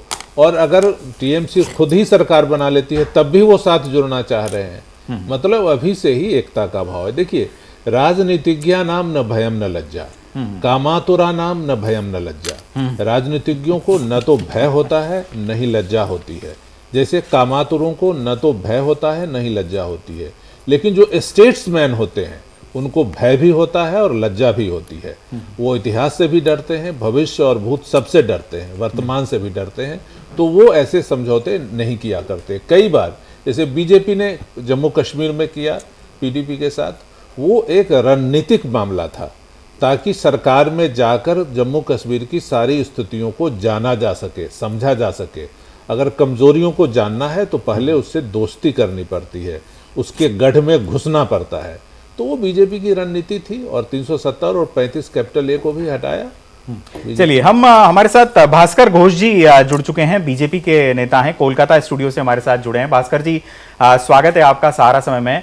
आपसे मैं ये जानना चाहता हूं कि यहाँ पर एक पोस्ट पोल सिचुएशन का हम जिक्र कर रहे थे और हमारे साथ जो कांग्रेस के प्रवक्ता बैठे हैं संजय गुप्ता जी, और कोलकाता में हमारे साथ जो डॉक्टर DS पांडे टीएमसी के प्रवक्ता हैं, दोनों ने ये बात कहा कि अगर जरूरत पड़ी तो एक पोस्ट पोल अलायंस बनाया जा सकता है जिसमें लेफ्ट, टीएमसी और कांग्रेस एक गठबंधन में हो सकते हैं, क्योंकि पहला दुश्मन बीजेपी है। आप क्या कहेंगे? सर मैं बनारस से बोल रहा हूँ,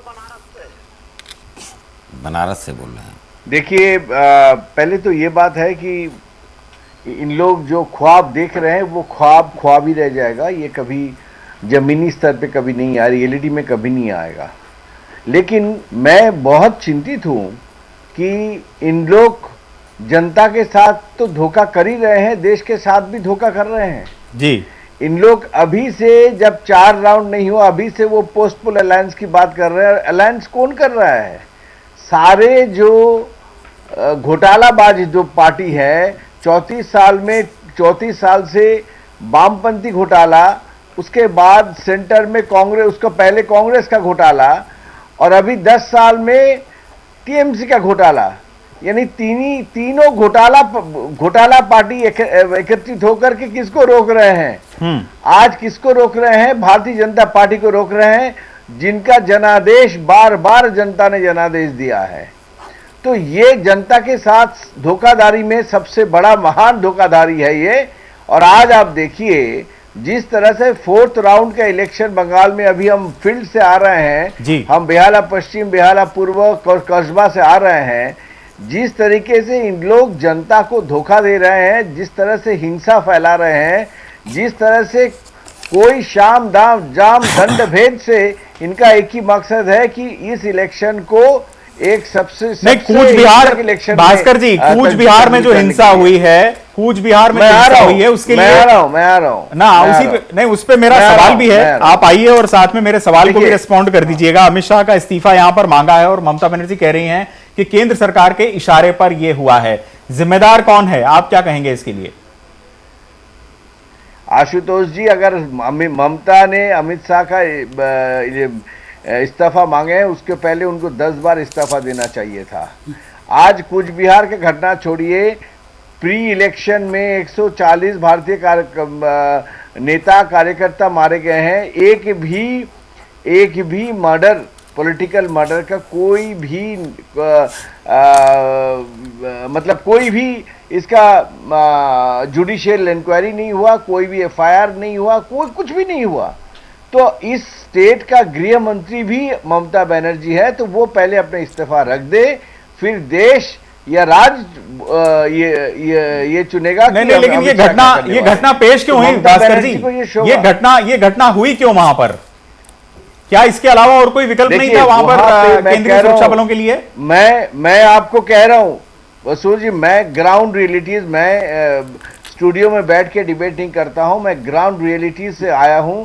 कस्बा, बेहाला पूर्व, बेहाला पश्चिम और टॉलीगंज, इस 4 जगह पे जिस तरह हमारे प्रत्याशी के ऊपर आक्रमण किया गया, उनका गाड़ी जो सिक्योरिटी को मारा गया, गाड़ी तोड़ा गया, तो आपको लगता क्या है कि उन लोग शांति से वोट होने देंगे?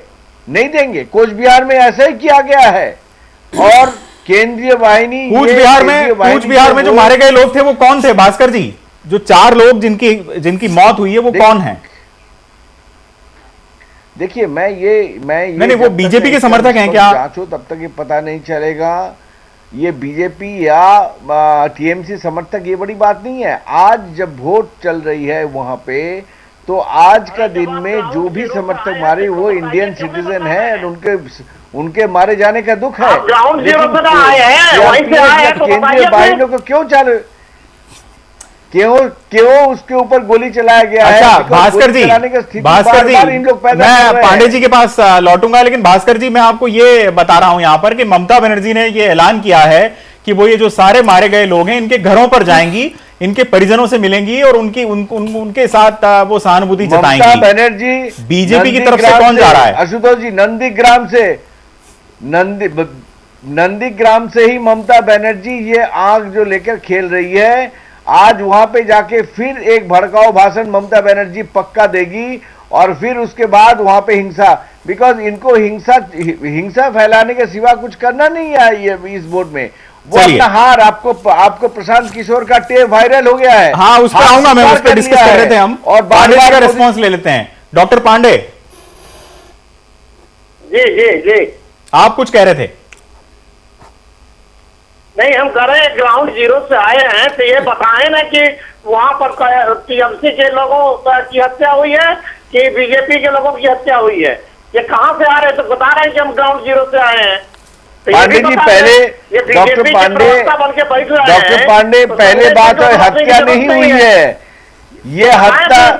आप शब्द के ऊपर नियंत्रण कीजिए, हत्या नहीं हुई है ये। वहां पे ये हिंसक परिस्थिति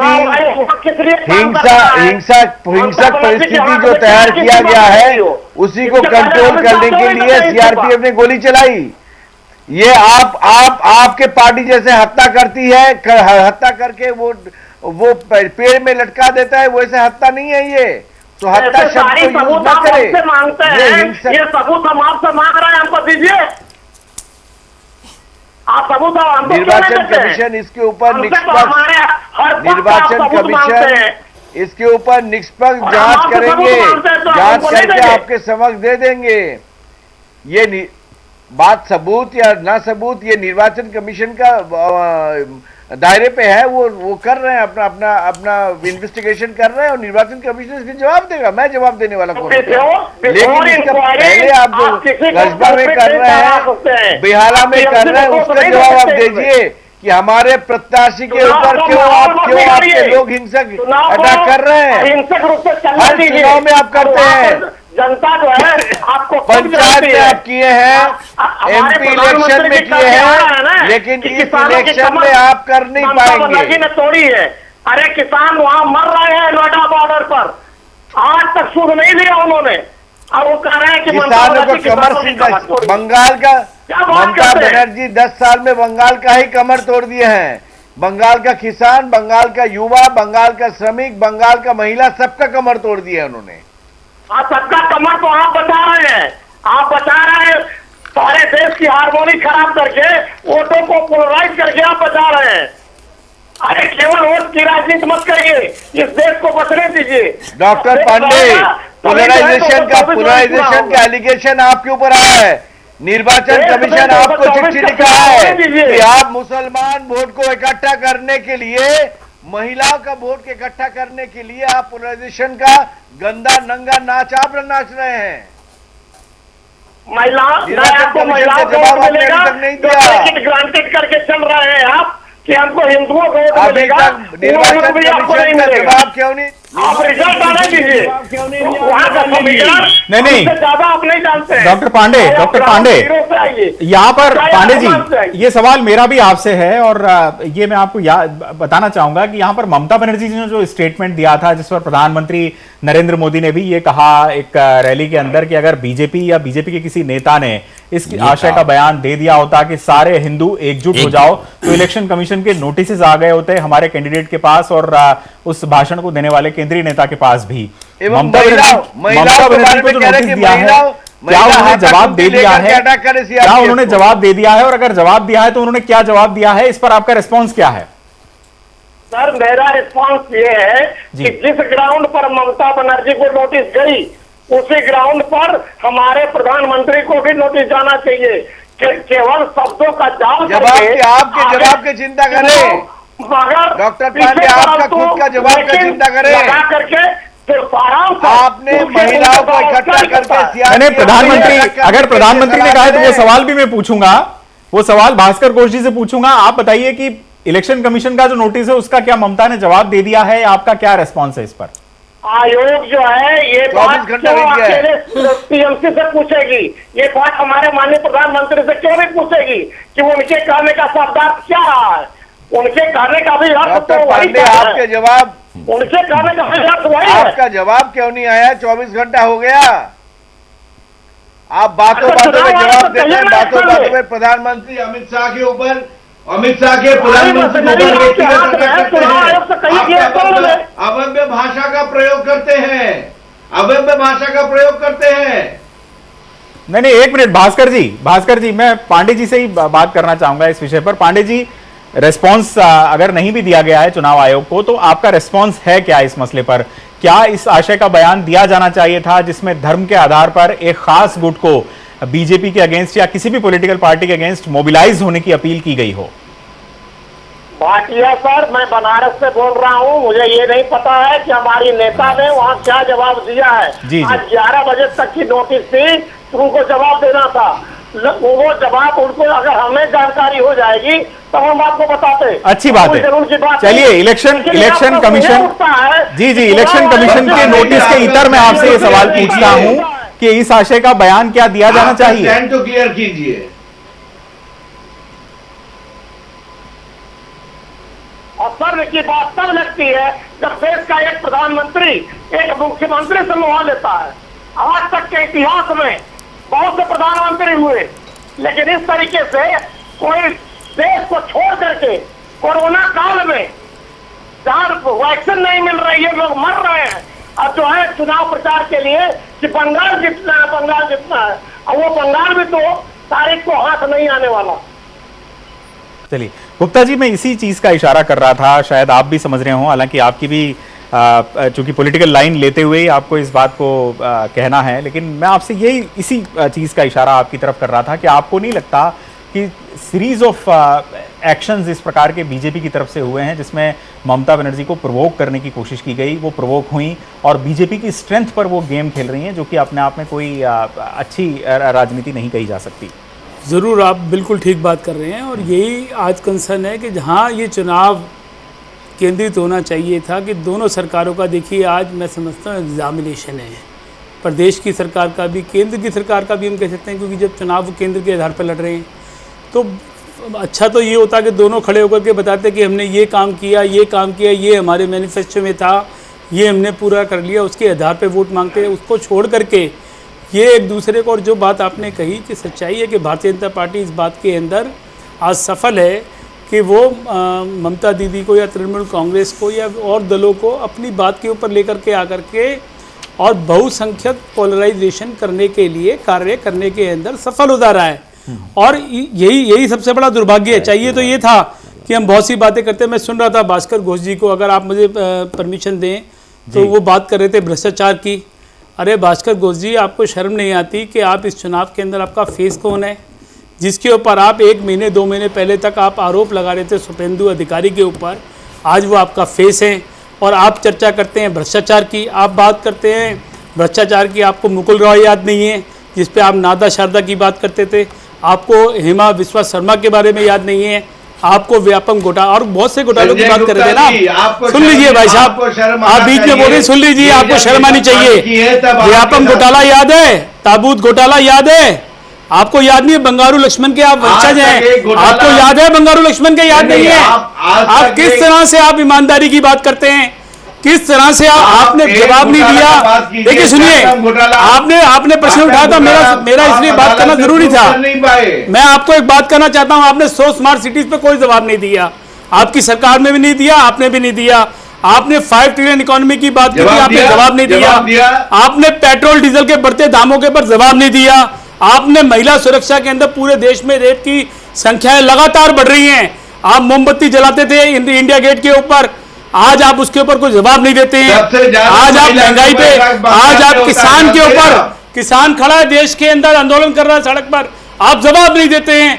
आप रोजगार के अंदर जो लड़का आज नौजवान पढ़ के आज सड़क पे खड़ा है और आपसे नौकरी मांग रहा है, आप जवाब नहीं देते हैं। आपने राष्ट्रीय पकौड़ा आयोग बनाया, अरे किस तरह का आपकी शक्ल है, आप जरा देख तो लीजिए अपने आप में। आप वो छलनी है जिसके अंदर 1000 छेद हैं। आप बात करना चाहते हैं, आपको जवाब देना चाहिए था विकास के ऊपर, आपको वोट मांगना चाहिए था। आप वोट मांग रहे हैं जय श्री राम के ऊपर, अरे जय श्री राम से पेट नहीं भरेगा। सुनिए आप जरा, मैं आपके बीच में नहीं बोला, मैं आपके बीच में नहीं बोला, सुनिए आप सुनिए, को भी नहीं छोड़ा, मैं आपके बीच में बोला नहीं हूं सर, सुनिए जरा प्लीज। आप मुझे संरक्षण दें भाटिया साहब, इस तरह से शब्द नहीं बोलना पड़ेगा। और दूसरी बात यही इनकी आचरण विचार है, यही इनकी पार्टी का विचार है, ये विपक्ष को सुनना नहीं चाहते हैं। मैं दूसरी बात कहना चाहता हूं, बात कह के खत्म करूंगा। धरती बांटी सागर बांटा, मत बांटो इंसान को, मत बांटो इस देश को बांटने वाले आप लोग हो। आपने धार्मिक आधार पर बांटा, आपने आर्थिक आधार पर बांटा, आपने लिंग के आधार पर बांटा, आपने जाति के आधार पर बांटा, आपने क्षेत्र के ऊपर बांटा। अरे कितना इस देश को बांटोगे? अरे सत्ता के लालची लोगों, कितना इस देश को आप बांटोगे? आप देश की जनता। मेरा सवाल आपसे यहाँ पर है, नहीं भास्कर जी मैं लौटूंगा आपके पास। मेरा सवाल आपके पास है, ये जो बांटने वाली बात है निश्चित रूप से देश में नहीं होनी चाहिए और संविधान सम्मत बातें हमारे सभी राजनीतिक दलों को करनी चाहिए। क्या कांग्रेस का बांटने वाली ताकतों से कभी कोई नाता नहीं रहा, ये आप आश्वस्त होकर कह सकते हैं? जरूर, मैं ये कहना चाहता हूं, इस देश के अंदर संविधान बनाया, इस देश के अंदर लोग नहीं, पश्चिम बंगाल में आप फुरफुरा शरीफ, परमिशन दे, आप फुरफुरा शरीफ के जो धर्मगुरु हैं पीरजादा अब्बास सिद्दीकी, उनके साथ गठबंधन कर रहे हैं। क्या वो उनके सभी जो बयानों को आप बिल्कुल संविधान सम्मत मानते हैं? नहीं, मैं आपसे मैं आपसे ऊपर उठ के बात करना चाहता हूं। कहीं पे भी मैं खुले मन से बात कहना चाहता हूं कि जहां पर भी अगर किसी धार्मिक आधार के ऊपर अगर कोई बयान दिए जाते हैं, चाहे वो कांग्रेस या कांग्रेस से संबंधित लोग भी हैं, तो मैं उसको अच्छा नहीं मानता, मैं उनकी तारीफ करना नहीं लेकिन उनके साथ गठबंधन किया जा सकता है। नहीं, बिल्कुल नहीं। देखिए गठबंधन तो है आपका। देखिए मैं एक बात कहना, कांग्रेस बहुत बड़ा संगठन है। उसके अंदर किस स्तर पे क्या चीज को किस समय पे किया हुआ, अगर कोई किया भी गया है, गलत चीज की गई है, मगर मैं मोटे तौर पे बात करना चाहता हूं, गलत है देश के अंदर अगर संविधान बनाया, आजादी की तरह भारत पाकिस्तान धर्म के आधार पर नहीं बटा था। मैं उपाध्याय साहब किसके आधार पर? आप सरकार में आपके बीच में नहीं रुके ना, तो मुझे कहने का अवसर तो दीजिए ना। मैं भारत और पाकिस्तान, मैं भारतीय जनता पार्टी के व्यक्ति को जवाब दूं, आपका दूं। सर आप प्लीज सुन लीजिए एक मिनट, मैंने आपके बीच में एक बार भी, आप प्लीज कहने दीजिए ना मुझे। मैं ये कहना चाहता हूं, मैं दोबारा अपनी बात आप कह रहे हैं कोई गलत चीज हुई भी है, तो आप मानते हैं कि ये जो चीज अगर है तो मैं सर झुका के लिए, मैं सर झुका के कांग्रेस की अगर कोई गलती इस तरह की रही होगी, क्योंकि हमारी विचारधारा नहीं है, हमारी विचारधारा के अंदर महात्मा गांधी है। यही बात तो आनंद शर्मा जी समझा रहे थे। यदि कोई कमी है, आनंद शर्मा जी यही बात समझा रहे थे, हमें क्षमा मांगने में कोई आपत्ति नहीं होगी। हम माफी मांगना चाहते हैं इस देश में अगर कोई कमी ऐसी रही हो। नहीं, तो आनंद शर्मा जी यही तो बात आपको समझा रहे थे। जी, हम ये कहना चाहते हैं कि जिन लोगों, देखो आपको समझना पड़ेगा, आप मुझे एक मिनट का समय और दे दें। हाँ बताएं। धार्मिक आधार की मैंने बात की, जिनका आधार ही कोई आप विकास की बात कर ले, उनके पास जवाब नहीं है। जुमलों की सरकार है, केवल धर्म की बात करते हैं। आर्थिक आधार पे क्यों नहीं कहें कि 2 और 2 की सरकार, हम 2 हमारे 2, क्यों बात नहीं करें? क्यों बात नहीं करें कि हम लिंग की बात करते हैं? जो संस्था, जो आरएसएस महिलाओं को अपने संगठन के अंदर 50 साल तक नहीं आने देना चाहती थी, तो क्यों बात ना करें? क्यों जाति के आधार पर उन्होंने कहा कि यह आरक्षण गलत है, तो हम बात ना करें? बिल्कुल बात होनी चाहिए। क्षेत्रवाद की बात, अलग क्षेत्र के ऊपर हम बात करते हैं। क्यों? हर पॉलिटिकल पार्टी का मीठा मीठा गप। गुप्ता जी बिल्कुल बातचीत होनी चाहिए। मैं आपसे ये पूछना चाहूंगा यहाँ पर कि ये जो पीरजादा अब्बास सिद्दीकी हैं, इन्होंने कोरोना का जब इस देश में आगमन हुआ था तब कैसी बात कही थी? वो बात ना हिंदुओं के हित में थी, भारत के विरुद्ध बात थी। सीधे तौर पर उन्होंने कहा था कि अच्छा है इस तरह का वायरस फैल जाए और उससे हजारों लाखों की तादाद में लोग यहाँ पर मारे जाएं। मैं क्षमा चाहूंगा, मैंने उस पूरे बयान को सुना नहीं है, तो मैं ये इस देश का बहुत बड़ा विवाद बना था और उसके साथ कोई भी मैं आपको खुले मन से कहना चाहता हूं कि कोई इस तरह की व्यक्ति जिसने कांग्रेस से संबंधित हो या कांग्रेस के समर्थन से हो, उसने अगर इस तरह की कोई बात अगर रखी है, तो मैं जरूर इस बात के लिए कतई उसको मैं आगे बढ़ाना नहीं चाहता। मैं कहना चाहता हूं कि इस चीज से रुकना चाहिए। इस देश में सर्वप्रथम लोकतंत्र है, जो लोकतंत्र की बात करेगा वही कांग्रेस के साथ रहेगा, वही कांग्रेस की विचारधारा से जुड़ा रहेगा, ये मैं कहना चाहता हूं। चलिए भोगेंद्र जी, आपसे पूछना चाहूंगा मैं, क्या आखिर राजनीतिक मजबूरी होती है जिसकी वजह से इस तरह के गठबंधन किए जाते हैं? यहाँ पर हमने देखा कांग्रेस ने जिस तरह का गठबंधन यहाँ पर किया था, उसका विद इन कांग्रेस विरोध हुआ। आनंद शर्मा ने सीरीज ऑफ ट्वीट्स किए और ये कहा कि ये नहीं होना चाहिए और सांप्रदायिकता के खिलाफ अगर हमारा स्टैंड है तो वो सारे शेड्स ऑफ जो कम्युनलिज्म है उनके विरुद्ध एक जैसा होना चाहिए। बावजूद इसके उनको दरकिनार किया गया और अब पीरजादा अब्बास सिद्दीकी के साथ गठबंधन कर लिया गया। देखिए, वो सत्ता की राजनीति जहाँ भी होती है वहाँ समझौते खूब होते हैं। किसी भी शर्त पे सत्ता चाहिए तो समझौते लोग करते ही करते हैं, करते चले जाते हैं, उन्हें पता भी नहीं चलता कि हमने क्या क्या कर लिया। जहाँ तक कांग्रेस की बात है, कांग्रेस तो एक परिवार की पार्टी है ना, एक परिवार ही उस कांग्रेस को चला रहा है। तो वहाँ पे जो भी उस परिवार के विरोध में जो भी बातें आएंगी, चाहे वो कोई हो, वो छटेंगे, कटेंगे, हटेंगे। लाल बहादुर शास्त्री इसी परिवार से हैं? पीवी नरसिम्हा राव उसी पर मैं से क्षमा चाहूंगा, मैं बोलता नहीं हूं आपके लाल बीच में, बहादुर शास्त्री मगर का जब आपने हुआ वर्दी क्या? रखा तो मैं पूछ लेता हूं आपसे। नहीं, मैं बता रहा हूं नहीं, कि आपने उनका कहा हुआ परिवार क्या? की पार्टी है, कितने क्या साल एक आगे परिवार के अंदर इतनी क्षमता है कि वो देश को आजाद करा दे? नहीं, मौलाना अब्दुल कलाम क्या उस परिवार के अंदर थे? कितने सरदार साल वो वल्लभ भाई रह गए? पटेल क्या उस परिवार के लोग हैं? किस तरह की बात हम कर रहे हैं? और एक परिवार से ऐतराज क्यों? एक परिवार की यदि कुर्बानियां हैं, उसके परिवार के कितने लोगों ने देश के लिए जान दी है? इंदिरा गांधी के आप बलिदान को आप मना कर सकते हैं? राजीव गांधी के बलिदान को आप मना कर सकते हैं? कुर्बानियों तो क्यों से ऐतराज है? अरे आप क्यों ऐतराज है? मुझे पता चलना चाहिए। लोगों की बातें सुन रहे हैं। लेकिन संजय जी, विद कांग्रेस आप सुन रहे हैं संजय जी देखिए, किसी की बात नहीं सुन रहे हैं। स्वस्थ और दूसरी लोकतंत्र तरफ वो हो नहीं सर, मैं तो आपको सुन रहा हूं ना, आपने पीडीपी को भी क्या गिरा दिया?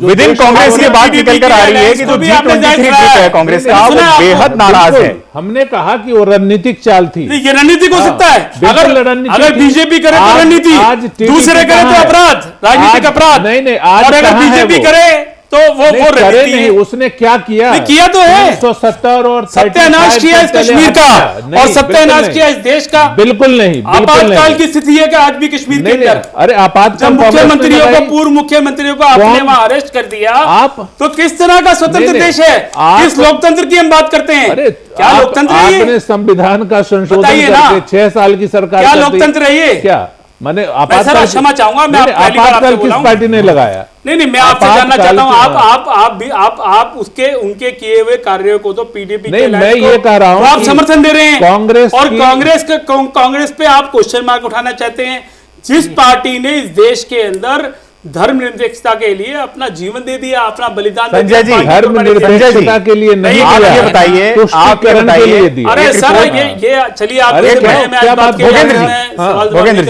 मैं संजय जी, मेरा सवाल आपसे स्ट्रेट सवाल ये है कि एक G23 जो ग्रुप है विद इन द कांग्रेस जी, एक रिपोर्ट आई है जिसमें ये कहा गया है कि इस ग्रुप के नेता बहुत गंभीरता से एक नया प्लेटफॉर्म क्रिएट करने के बारे में सोच रहे हैं।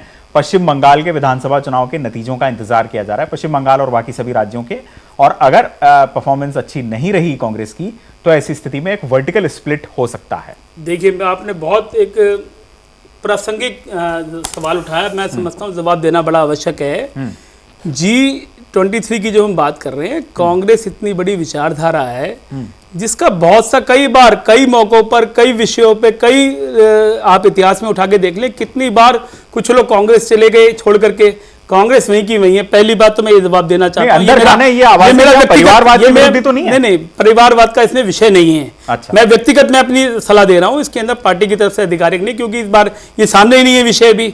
मगर मैं दूसरी बात कहना चाहता हूं, चाहे कोई भी व्यक्ति पार्टी से ज्यादा महत्वपूर्ण नहीं है, और इसमें कोई भी व्यक्ति जो अपनी बात को रखना चाहता है उसके अंदर सदैव उसके लिए, और ये कांग्रेस में ही संभव है, भारतीय जनता पार्टी के अंदर मैं आपको बताना चाहता हूं, सन 80 से जब से इसका गठन हुआ आज तक इस पार्टी के अंदर चुनाव नहीं हुआ है, और कांग्रेस की तरह नहीं है कि जिसके अंदर मनमोहन सिंह जैसे व्यक्ति को, तो फिर जो कि बहुत पॉलिटिकल ना होकर के आर्थिक एक्सपर्ट होने के बाद देश का प्रधानमंत्री बनाया गया, कांग्रेस में संभव था। के बीच में स्वीकार्यता के मामले में फिर क्यों? ये कांग्रेस में संभव था, मैं बताना चाहता हूँ सर। जो देश के अंदर जो आर्थिक मंदी थी 2008 और 9 के अंदर, अगर मनमोहन सिंह ने रोका, अच्छा है कांग्रेस के अंदर, तो फिर मतदाताओं ये भारतीय जनता पार्टी में नहीं है, आज तक चुनाव नहीं हुआ है। जरा जेपी नड्डा जी बता दें, अगर वो चुनाव लड़े हो तो फिर, अगर मुझे बता दें ये सक्सेसिव चुनाव लड़े, अमित शाह साहब लड़े हो चुनाव, कोई चुनाव नहीं लड़ा इनमें से। ये आपका जो आंतरिक लोकतंत्र है जिसको आप इतनी तारीफ कर रहे हैं, तो मतदाताओं के बीच में इसकी स्वीकार्यता क्यों नहीं है?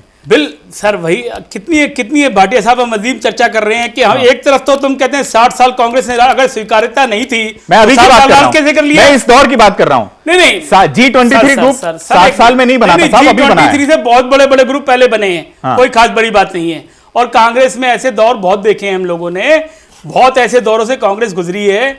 और देखिए, मैं आपको एक बात कहना चाहता हूं, कांग्रेस समुद्र है, एक विचारधारा है, कांग्रेस किसी राजनीतिक पार्टी का नाम नहीं है। और इस देश की स्वतंत्रता आंदोलन से लेकर के और देश के विकास में हम माने या ना माने, कांग्रेस का सीधे तौर पर हस्तक्षेप है। कांग्रेस ने देश के अंदर एम्स बनाए, कांग्रेस ने बनाए, IIM बनाए, कांग्रेस ने बनाए, IITs बनाए, अच्छी बात है संजय, एयर इंडिया बनाया कांग्रेस ने, बनाया रेलवे का, कांग्रेस के एक नेता होने के नाते क्या ये सपना देख सकते हैं, ये सपना देख सकते हैं कि कांग्रेस के अध्यक्ष आप बने?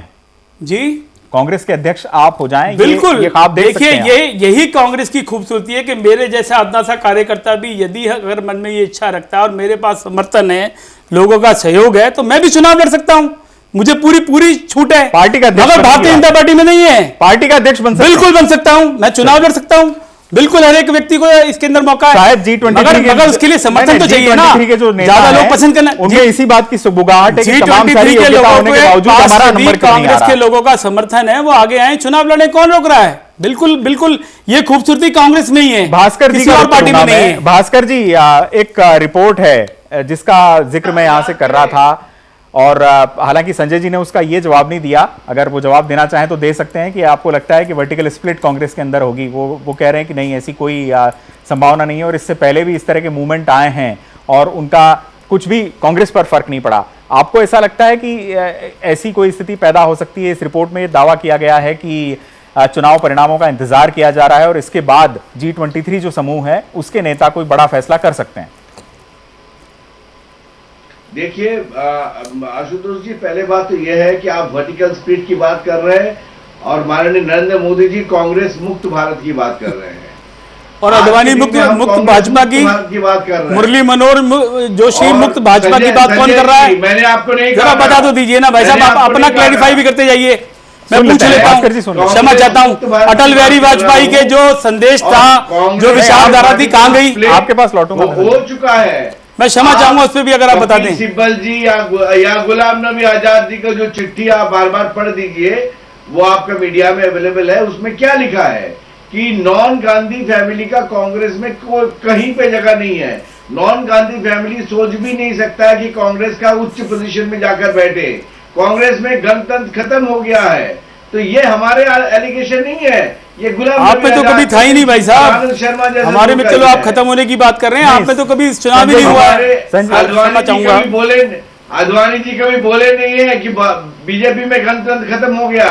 वाजपेयी जी कभी बोले नहीं है, मुरली मनोहर जोशी कभी बोले नहीं है, लेकिन आपके आनंद शर्मा बोले हैं, कपिल सिब्बल बोले हैं, यशवंत सिन्हा क्या बोले हैं? यशवंत सिन्हा क्या बोले हैं? शत्रुघ्न सिन्हा क्या बोले हैं? बताइए ना, मैं नाम बताता हूँ। गुलाम नबी आजाद भी जब तक नहीं बोले, जब तक उन्हें मलाई मिलती रही, सत्ता का सुख मिलता रहा, तब तक उन्होंने भी विरोध नहीं किया। जब उनको राज्यसभा से दोबारा नॉमिनेट नहीं किया गया, नहीं लाया गया, तब उनका दर्द जगा कि भी इस फैमिली में ऐसा है। वो फैमिली आज से नहीं, पहले से थी। अगर उन इतना दर्द था तो पहले से उसको अपोज करना चाहिए था। जी संजय जी, यहाँ पर जो बात निकलकर सामने आई है, G23 जो ग्रुप है उसके नेता तमाम, जो कि जाहिर तौर पर उनका अच्छा खासा कद है कांग्रेस में, वो अगर ये मानते हैं कि कांग्रेस का अध्यक्ष कोई गांधी परिवार से बाहर नहीं बन सकता, आप कह रहे हैं कि मैं बन सकता हूँ। मैं आपसे वही कहना चाहता हूँ कि G23 की बात जो आपने कही, अरे दोस्त साहब मेरा नाम लिया हमने, आप मुझे सुन तो लीजिए भाई साहब। G23 की जो बात आपने कही, मैंने कहा ना, ये खूबसूरती विदिन उस पार्टी में हो सकती है जो जिंदा है, जिसके अंदर लोकतंत्र जिंदा है, जिसमें अपनी आवाज उठाने की एक ताकत है। भारतीय जनता पार्टी में क्या कोई ऐसा व्यक्ति है जो खड़े होकर इस तरह की बात करता है? ये हम दो और हमारे दो की सरकार है, हम दो और हमारे दो की सरकार कांग्रेस नहीं है। हम सुनिए मेरी बात, अरे सुन लीजिए ना भाई साहब, आपको बीच में बोलने की बीमारी है क्या? सुनिए प्लीज, आप सुनिए, हमें पता है आप सत्ता में, सुन लीजिए 2 मिनट। अच्छा, आपका नाम लिया मैंने तो बीच में टिकट टिप्पणी की, सुनिए ना 2 मिनट आप। मैं आपसे भी निवेदन करना चाहता हूं, ये कांग्रेस में खूबसूरती, और भाई साहब आपने भाटिया साहब प्रश्न उठाया, ना केवल संजय गुप्ता, इस कांग्रेस में रहने वाला जो व्यक्ति जिसने प्राइमरी मेंबरशिप की पर्ची कटवाई है, वो कोई भी व्यक्ति जिसके पास समर्थन हासिल हो। अब ये ज़रूरी नहीं है कि मेरे पास समर्थन हासिल है और मैं चुनाव लड़के जीत ही जाऊँगा। चुनाव लड़ने की क्षमता और उसके अंदर जाकर के उसके अंदर समर्थन होना बहुत आवश्यक है।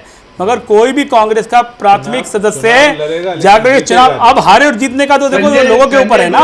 कांग्रेस की संस्था के जो जिनके मेंबरशिप के लोग हैं वो जवाब देंगे। भारतीय जनता पार्टी में तो कोई मेंबरशिप का कोई वैल्यू ही नहीं है, आज तक चुनाव ही नहीं हुआ इनके यहाँ। तो इनके यहाँ तो ऊपर से नाम आता है और वही आदमी डिक्लेयर हो जाता है जो इनको सूट करता है।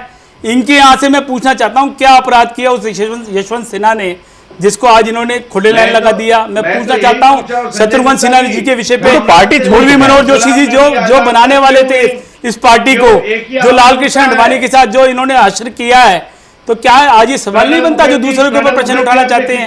मैं कहना चाहता हूं, जवाब ले लेते हैं उनका। जी भास्कर जी बताएं। में क्या लिखे हैं? नहीं, भास्कर साहब तो रुके ही नहीं ना अपने। देखिए आशुतोष जी, मैं उनका एक एक करके दिखाता हूं। कामराज प्लान आपको पता है कि कामराज से लेकर गुलाम नबी आजाद तक, प्रणब मुखर्जी से लेकर कपिल सिब्बल तक, प्रणब मुखर्जी अपने ऑटोबायोग्राफी में साफ लिख दिए हैं कांग्रेस के अंदर गणतंत्र खत्म हो गया है। और वो हम लोग सब जानते हैं कि राहुल गांधी के साथ प्रणब मुखर्जी, अटल बिहारी वाजपेयी जी ने कहा था गोधरा के बाद के गुजरात के मुख्यमंत्री को हटाना चाहिए। उस पर क्या टिप्पणी है आपकी? कोई जवाब है आपके पास? आज हर पीढ़ी, अरे भास्कर जी कोई जवाब देंगे आप? अटल बिहारी वाजपेयी जी ने प्रधानमंत्री के तौर पे कहा था कि इस देश से नरेंद्र मोदी जैसे व्यक्ति को मुख्यमंत्री गुजरात हटा देना चाहिए। इस पे कोई टिप्पणी करना चाहेंगे आपके? नहीं। देखिए असली बात क्या है, कांग्रेस में आंतरिक लोकतंत्र नहीं, ये बात करना चाहते हैं कांग्रेस की। जरा अपने बारे में भी तो बता दें। पाठक जी बताएं। कांग्रेस में आंतरिक लोकतंत्र नहीं है, इसलिए G23 उसके लिए कोई, मैं देखिए जब नाश मनुज पे छाता है पहले विवेक मर जाता है। कांग्रेस की वही स्थिति है। जवाहरलाल नेहरू, इंदिरा गांधी और राजीव गांधी तक देश का जो गौरव था वो बहुत हद तक बचा रहा, लेकिन बाद की जो ये माननीय सोनिया गांधी जी और राहुल गांधी जी हैं या प्रियंका गांधी जी, इन लोगों के हाथों में तो देश सुरक्षित है नहीं। चीन के साथ गलवहियां कर लेते हैं, धारा 370 को हटाने के विरोध में खड़े हो जाते हैं, CAA NRC का विरोध करते हैं। बताएं देश का कौन ऐसा मुद्दा है जिसका ये विरोध नहीं कर रहे हैं? अच्छा मुद्दा, देश के भविष्य को सुधारने वाला, जिसका ये विरोध न कर रहे हो। अब देखिए उसके साथ मिल जाते हैं फुरफुरा साहब की, आपने भी चर्चा की, वो जो शायद ज्यादा है न सिद्दीकी, किसान आंदोलन तो किसान आंदोलन, अरे किसान आंदोलन योजना नहीं, किसान आंदोलन किसान के साथ अब थोड़े, किसान के दलालों के साथ, क्या ना खड़े उनके साथ? किसान के दलालों के साथ मत करो। यही मानसिकता है आज अरे बिल्कुल मानसिकता है। मानसिकता जो किसान आप जाके किसान की बात करेगा वो दलाल हो गए, कहाँ है किसान दलाल हो गए देश के? संजय जी, अरे जो देश जो अनाजों के दलाल है उनके, संजय जी हम दलाल कहने लगेंगे? बिल्कुल नहीं। पाठक जी एक मिनट। संजय जी आपको नहीं लगता कि कांग्रेस की जो कम्युनिकेशन स्ट्रेटेजी है वो काफी हद तक वीक है? ये सारे इश्यूज जो आपने अभी बोले उनको जनमानस में अगर आप उस तरह से मैसेजिंग नहीं कर पा रहे। बहुत बढ़िया भाटिया जी, आपने बिल्कुल सटीक कहा कि हम मार्केटिंग में जरूर कमजोर हैं। मार्केटिंग नहीं कहा मैंने, कम्युनिकेशन, मैं मार्केटिंग की बात कर रहा हूँ। आप कम्युनिकेशन कह रहे हैं, मैं उससे आगे बढ़ के अगली शब्द कह रहा हूँ। ये सच्चाई में कम्युनिकेशन नहीं रहा। एक जमाने में कभी कम्युनिकेशन हुआ करता जब तक प्रभाव नहीं डाला गया था इन माध्यमों के ऊपर, जब तक प्रभाव नहीं था जब तक तो ये मार्केटिंग, ये था कम्युनिकेशन। आज मार्केटिंग हो गया है और उस मार्केटिंग के अंदर जरूर कांग्रेस पीछे, ये जरूर मैं मानना चाहता हूं। मगर जो पाठक साहब कहते हैं, मैं क्षमा चाहता हूं, मेरे से बड़े हैं, मैं दोबारा इनसे क्षमा मांग के बात कर रहा हूं। हो सकता है कि मेरे विचार में फर्क हो सकता है। आपने कहा जी कांग्रेस के मुद्दे, मैं जवाब देना चाहता हूं। आप बताइए, किसान की बात अगर कांग्रेस उठाए तो ये मुद्दा नहीं है? आज हम बात करें बेरोजगारी की तो ये मुद्दा नहीं है? आज उस श्रमिक की हो जिसको कोरोना के अंदर 1500 किलोमीटर पैदल चल के जाना पड़ा, उसकी बात करें, ये मुद्दा नहीं है? आज हम बात करें इस बात के लिए, सर एक मिनट, आज हम बात ये करें कि वैक्सीनेशन पहले भारतीय को मिलनी चाहिए, क्या ये मुद्दा नहीं है? आज हम बात करें कि सारे फंड्स माफ किए जा रहे हैं केवल 10 उद्योगपतियों की, ये मुद्दा नहीं है? आज हम बात करना चाहते हैं कि ये बातें राजस्थान की सरकार को भी बताएं। विकास की बात ना करें, ये तो राजस्थान की सरकार बात कर रहे हैं जो उन्होंने जुमले दिए थे, विवाद आए विवादन, जो उन्होंने वादे किए थे, विवाद के लिए विवाद मत करिए। 5 trillion economy, 100 smart city, bullet train कहाँ है?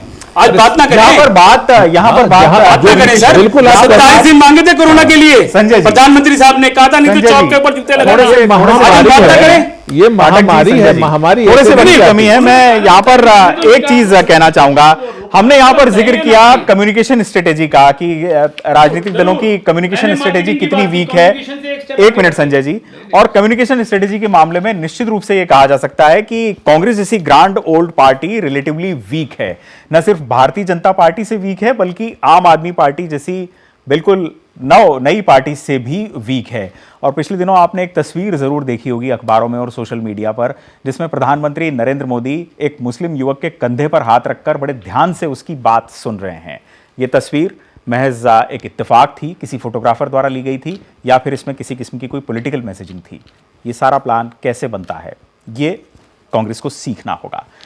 फिलहाल दंगल में मेरे साथ इतना ही। अपने साथ जुड़े सभी मेहमानों का मैं शुक्रिया अदा करूंगा। यहां पर भोगेंद्र पाठक, आप हमारे साथ जुड़े, आपका बहुत बहुत धन्यवाद। भास्कर घोष जी, आपका भी कोलकाता से हमारे साथ जुड़ने के लिए धन्यवाद। संजय गुप्ता जी और आरपी उपाध्याय जी, आपका भी बहुत बहुत धन्यवाद। पश्चिम बंगाल चुनाव पर सबकी नजर है। लगभग 80% के आसपास मतदान हो चुका है और ताजा आंकड़ा आने पर हम आपको जल्द से जल्द बताएंगे। वक्त एक ब्रेक का है, हम जल्द हाजिर होते हैं।